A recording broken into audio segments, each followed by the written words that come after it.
ایمان اسے کہتے ہیں کہ سچے دل سے ان سب باتوں کی تصدیق کرے، سچے دل سے ان تمام باتوں کی تصدیق کرے جو ضروریات دین ہیں، یعنی ضروریات دین جتنی بھی ہے ان تمام کو سچے دل سے تصدیق کرے، مانے، ان پر ایمان رکھے، ان پر اعتقاد رکھے، اسے ایمان کہتے ہیں۔ اور ضروریات دین جتنی بھی ہیں اگر ان میں سے کسی ایک بات کا بھی اگر کوئی انکار کر دیتا ہے تو یہی کفر ہے۔ ضروریات دین میں سے اگر کسی ایک چیز کا بھی انکار کر دیا تو کفر ہے۔ اور ضروریات دین کیا ہے؟ ضروریات دین آپ یہ سن لیجیے کہ اللہ ایک ہے، یہ ضروریات دین میں سے۔ اب اگر کوئی مانے کہ ہاں اللہ ایک ہے، یہ ایمان کی علامت ہے، لیکن اگر کوئی یہ کہے کہ ایک نہیں، ماشاءاللہ کہ دو رب ہے، تین رب ہے یا کئی رب ہے، اگر کوئی ایک اعتقاد رکھے تو یہ کفر ہے۔ ضروریات دین یہ بھی ہے کہ اللہ کو واجب الوجود مانے، اس کا وجود ضروری ہے، اس پر ایمان رکھ سکتی ہے۔ جھوٹ، ظلم، تمام عیبوں سے اپنے رب کو پاک ماننا، یہ بھی ضروریات دین میں سے۔ جنت، دوزخ کو حق ماننا، یہ بھی ضروریات دین میں سے۔ تمام نبیوں کی نبوت کو ماننا، یہ بھی ضروریات دین میں سے۔ حضور صلی اللہ علیہ وسلم کو آخری نبی ماننا، یہ بھی ضروریات دین میں سے۔ اگر کوئی یہ کہے کہ حضور کے بعد بھی کوئی نبی آ سکتا ہے تو معذاللہ یہ کفر ہو جائے گا، کہنے والا کافر ہو جائے گا، حضرت اسلام کے دائرے سے نکل جائے گا، کیونکہ یہ نسل قطعی ثابت ہے کہ حضور علیہ السلام کے تعلق سے اللہ نے قرآن کے اندر کہا کہ خاتم النبیین، یا حضور کے بعد کوئی نبی نہیں آئے گا، محمد کے بعد کوئی پیغمبر نہیں آئے گا۔ اور جب اس قرآنی آیت میں صاف یہ کہا گیا ہے کہ حضور کے بعد اب کوئی نبی نہیں آئے گا، یہ نہیں آئے گا، یہ بھی ضروریات دین میں سے۔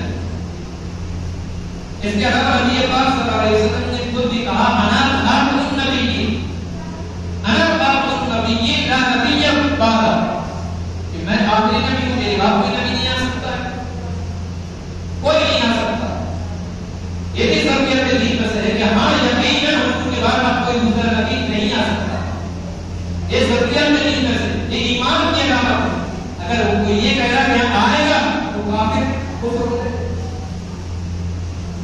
یا کوئی یہ کہے کہ نبی ہماری طرح ہے، نبی ہماری طرح ہے، نبی کی کوئی اہمیت نہیں ہے، نبی کی کوئی فضیلت نہیں ہے، نبی کو لوگوں کی طرح نہیں، کوئی افضلیت نبی کی نہیں ہے، وہ بھی کافر ہو جائے۔ سیدی سرکار حضرت امام احمد رضا فاضل بریلوی رضی اللہ تعالیٰ عنہ نے یہ کہا کہ جو نبی کو اپنی طرح کہے وہ کافر ہے، جو نبی کو اپنی طرح کہے وہ کافر ہے۔ اگر کوئی یہ کہے کہ نبی پاک صلی اللہ علیہ وسلم نے تو خود کہا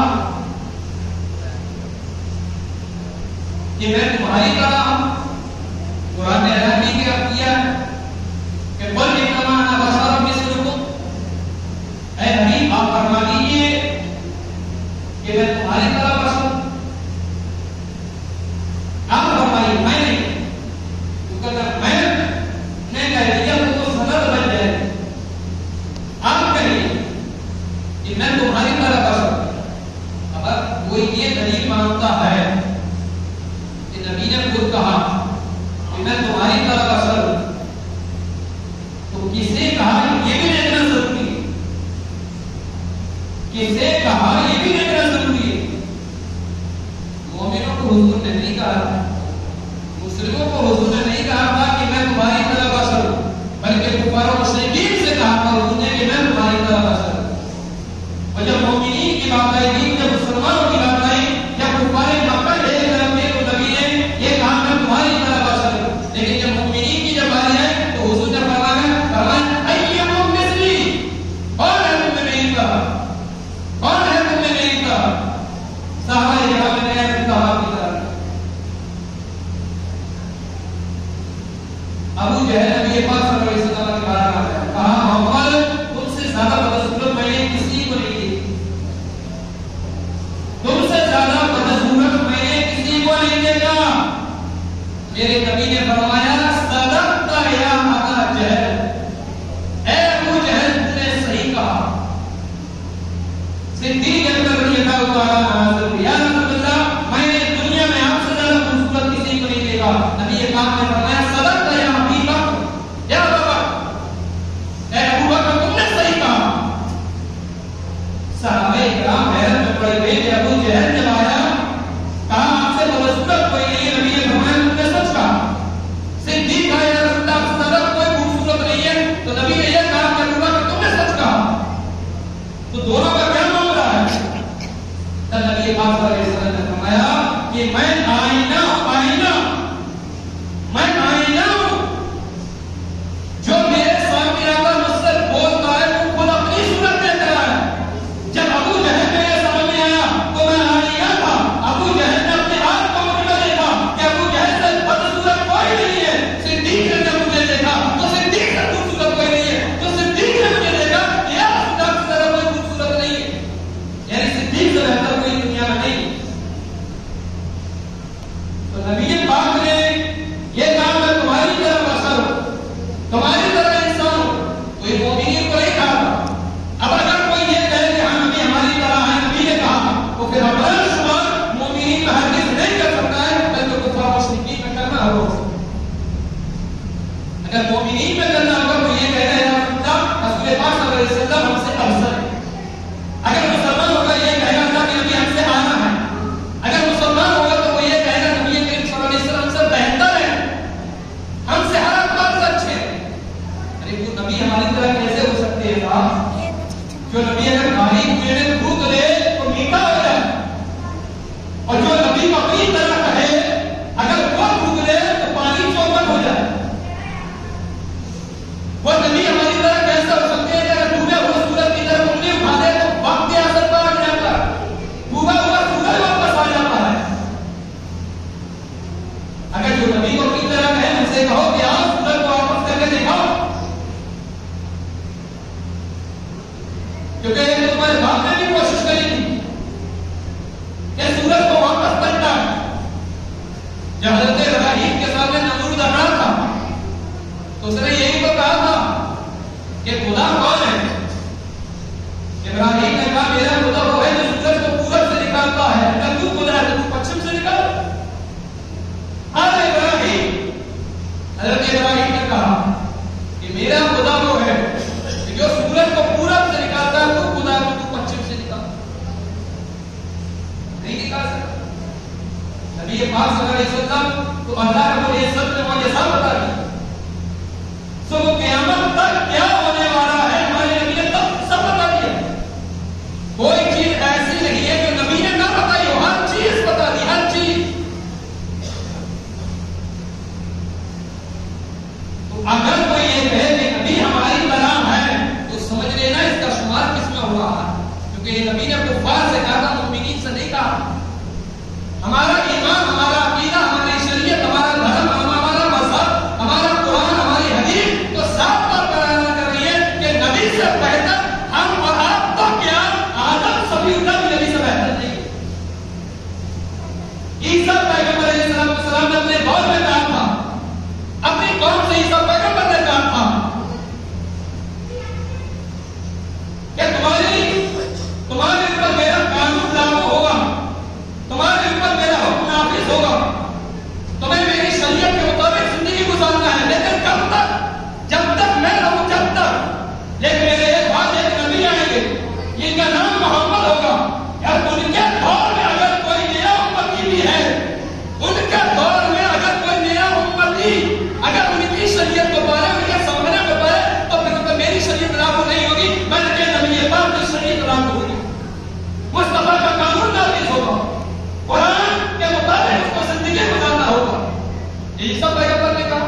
بھی ضروریات دین میں سے ہے کہ نبی سب سے اعلیٰ.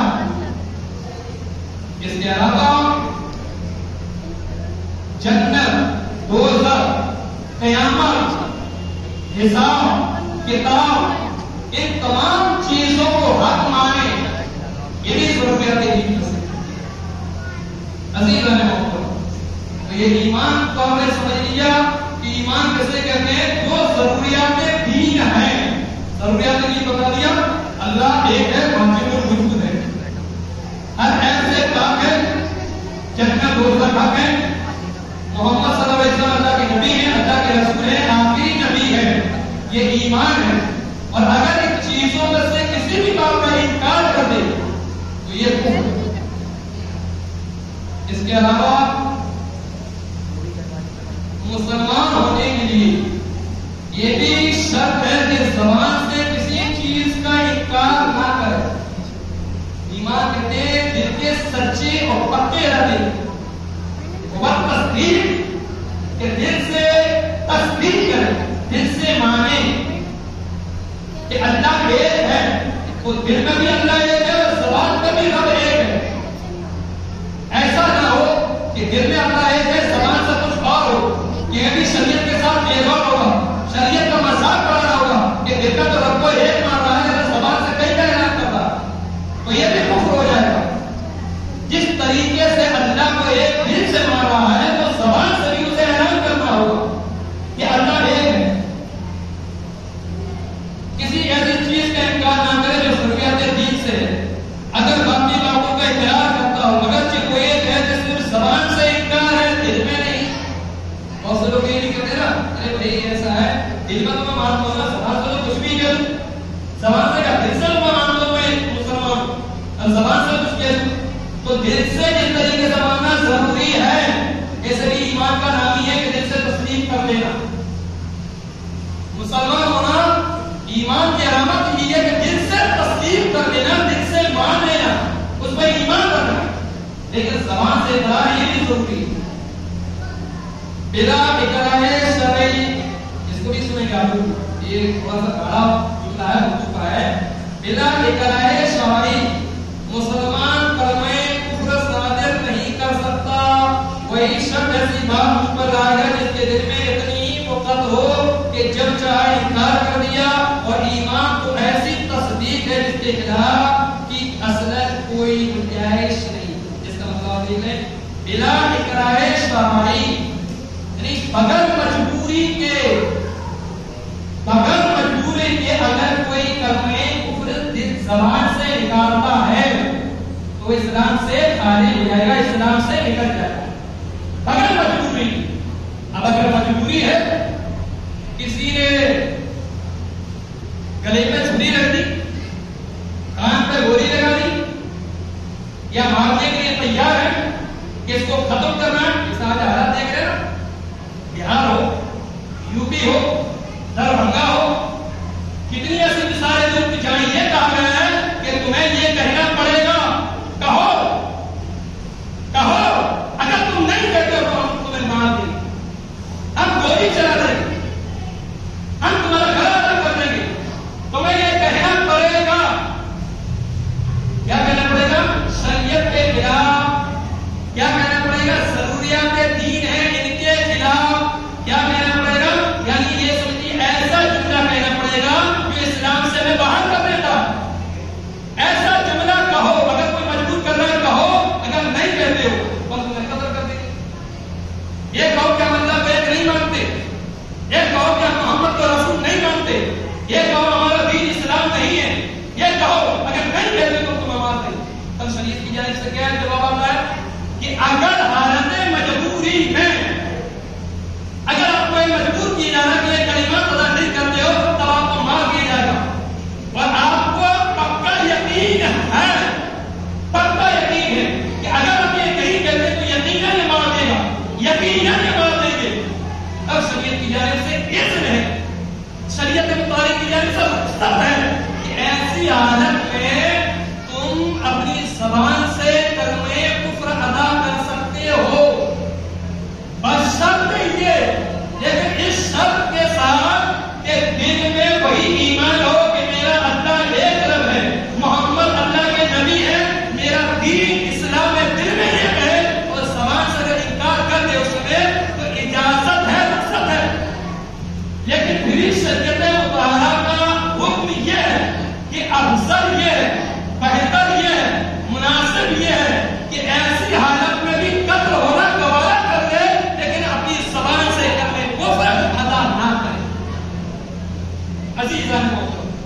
کیونکہ شریعت اور ظاہر سی بات ہے صورت نہیں نکالتی. اسی لیے شریعت اسلام کیا ہے؟ اسلام پاکیزہ مذہب ہے. اسلام آپ یہ سوچتا ہے اسلام نے یہ کر دیا اسلام نے یہ کر دیا. آپ کی ہماری سوچ یہیں تک. اسلام کی سوچ ہے بہت آگے تک. اس لیے اسلام نے یہ نہیں کہا کہ زبان سے کہنے کا نام ایمان ہے، بلکہ شریعت نے کہا دل سے مان لینے کا نام ایمان ہے. دل سے تو دل میں یہ خیال رکھے کہ واقعی میرا مذہب میرا دین جیسا کوئی دین نہیں ہے. وہ جتنی ضروریات دی ہیں ان تمام کو میں مانتا ہوں. تو زبان سے اگر کہنے گا تو اس صورت میں وہ ضرورت ہو جائے. عزیزان محترم، یہ آپ یہ سمجھیے ربع مختار عبد المختار کے اندر یہ مقدار بابا شامی کے اندر بھی لکھا ہے. یہ مسئلہ جو کہ میں نے ذکر کیا ہے، ایک مسئلہ اور دیکھیں 2 منٹ میں. عمل جواہر یہ بھی تھوڑا بڑا ہے، اس کی تشریح میں کر دیتا ہوں.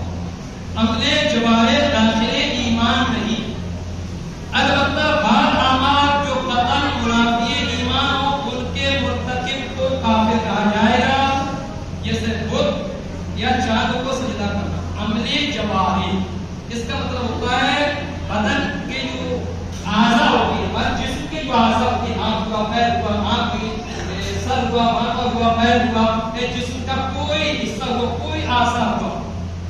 عمل جواہر مطلب یہ کہ جسم کا کوئی بھی اعضاء ہوا داخل ایمان نہیں، البتہ بعض عمل جو قطعاً منافی ایمان ہو جو ان کے مرتکب کو کافر کہا جائے گا. اب کیسے کہا جائے گا؟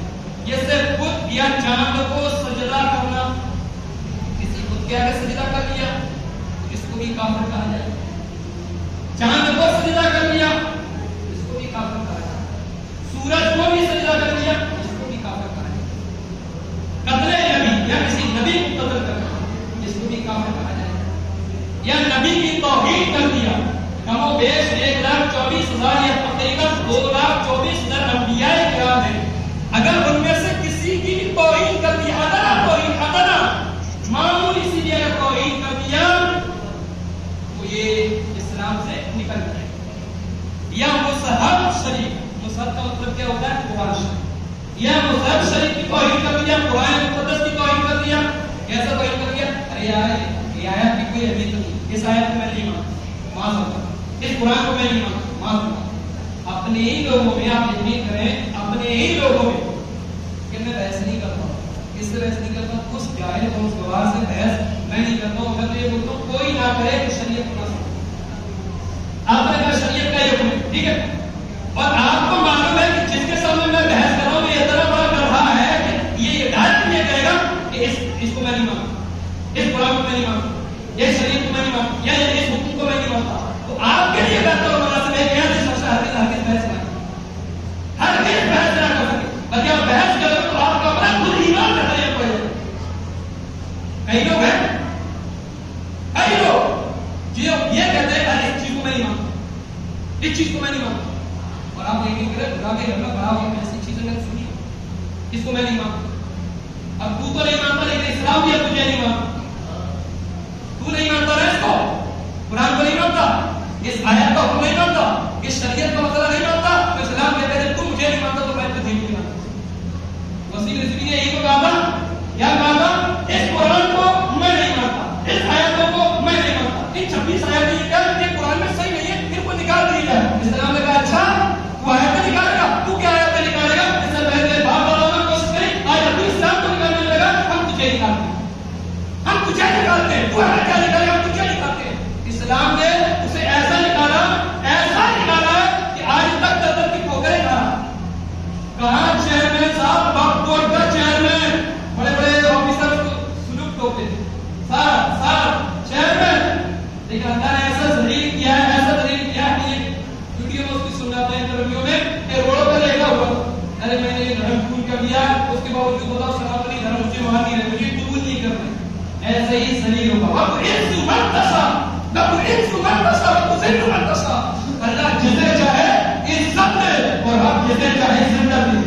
اگر اللہ جسے عزت دے اس کو کوئی ذلیل کر ہی نہیں سکتا، اور جسے میرا رب ذلیل کر دے اسے کوئی عزت دے نہیں سکتا. عزیز بھائی محترم، کو یہ چیز ہے تو ان کا بھی ہمیں خیال رکھنا ہے. یہ کو سمجھو یا کعبہ معصومہ کی توحید کرے, کعبہ کی توحید کرے, اس کی کیا حقیقت ہے, اس کی کیا اہمیت ہے, یہ بھی کفر ہے. اور کسی سنت کو ہلکا بتایا, اس سنت کو ان کو چھوڑو, ان کی کوئی ضرورت نہیں, اس کی کیا اہمیت ہے. اگر کسی سنت کو ہلکا جاننا ہے معمولی مثال کا, تو یہ بھی کفر ہے.